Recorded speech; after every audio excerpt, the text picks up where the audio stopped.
I'm Brittany Lewis with Forbes Breaking News. In remarks on the Senate floor Monday, Senator Mitch McConnell denounced the protests of Supreme Court justices that took place over the weekend. The Kentucky Republican called it a, quote, attempt to replace the rule of law with the rule of mobs. The protests came after a leaked Supreme Court draft decision revealed Roe v. Wade could be overturned. Take a listen to the Senate Minority Leader's remarks. 2 years ago,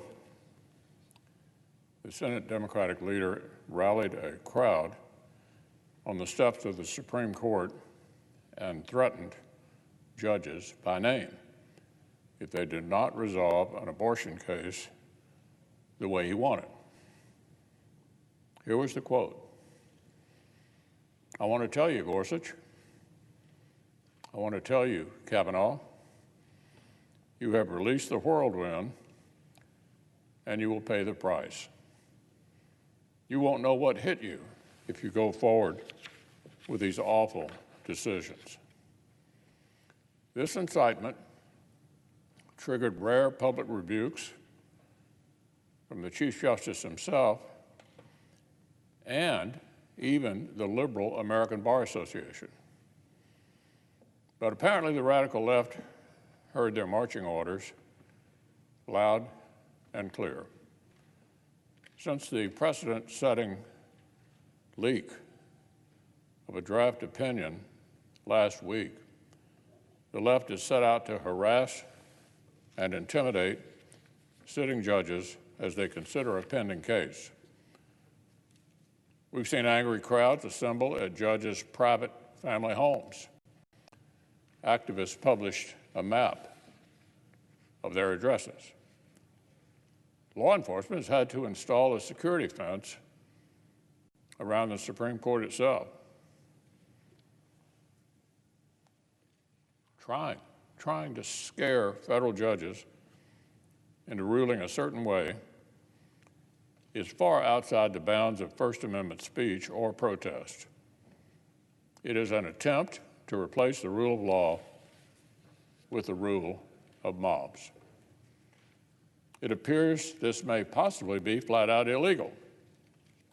There's a federal law on the books that criminalizes, quote, pickets or parades, end quote, with the intent of influencing any judge, juror, witness, or court officer at locations, listen to this, that include a judge's residence. Last year, Attorney General Garland's Justice Department was quick to treat the concerned parents of America like potential domestic terrorists. But curiously, I haven't heard any announcement about how the DOJ may handle these intimidation tactics aimed directly at federal judges. Washington Democrats have gone out of their way to fuel the hysterical, potentially dangerous climate. The president's statement about the unprecedented leak didn't condone it. His press secretary has repeatedly appeared to endorse rallies at judges' private family residence as long as they don't turn into outright violence. The senior senator from Massachusetts stood on the Supreme Court steps and shouted, quote, "We're going to fight back." Democrats are renewing their calls to break the Senate in order to pack the court. They want to destroy two institutions for the price of one. One liberal Georgetown law professor helpfully summarized their mission as follows. He explained this past weekend that the key moral difference between this pressure campaign and the January 6th riot is that in this case, quote, now listen to this, the mob is right. So what has generated this reckless outrage? What is the Armageddon over which Democrats want to break the Senate, pack the court, and condone potentially illegal rallies outside judges' family homes? Here's the case in question. Whether the state of Mississippi can enact an abortion law that would still be more liberal than laws in Germany, France, and Switzerland. This is the case that's driving these hysterics The possibility that abortion laws might begin to move away from China and North Korea and closer to Germany, France, and Switzerland. That's what prompted the calls to destroy our institutions and surround judges' family homes.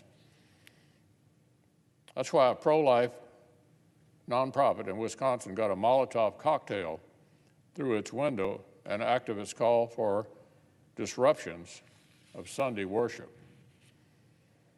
Today's Democratic Party is profoundly out of step with the American people on this issue. Their extreme position ignores modern science and public opinion. Leader Schutter wants the Senate to vote again on a Democratic bill that would effectively legalize abortion on demand through all 9 months. Their bill is written to protect abortionists rather than mothers. It would roll back health regulations. It would attack America's conscience rights and religious freedoms. It would overturn modest and overwhelmingly popular safeguards like waiting periods, informed consent laws, and possibly even parental notification. And it's written that so in practice, it would allow effective abortion until birth. Democrats' extreme position is radical on a global scale and wildly unpopular with the American people.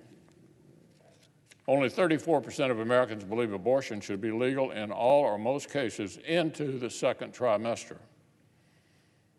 That drops to 19% in the third trimester, but that is what Democrats' bill would allow in practice. Every Senate Democrat but 2 and every House Democrat except a handful have put their name on this as co-sponsors. That means 97% of Washington Democrats support a position that only 19% of Americans actually want. So I'll say that again. 97% of Democrats in Congress are co-sponsors of an outcome that has 19% public support. And notwithstanding inflation, energy insecurity, open borders, a violent crime wave, and a war in Europe, Democrats want to spend this week explaining their extremism. Some Democrats even want to try again to break the Senate in order to ram this through. I've clearly stated I will never support smashing the legislative filibuster on this issue or any other. Yet Democrats want to wreck our institutions over their fringe position that Americans do not share. I can understand why my colleagues want to distract from their governing record. Their policies have created a living nightmare for working families. But Democrats' extreme and unpopular position on abortion is not going to bail them out. It just gives Americans yet another reminder that the radicals are running the show.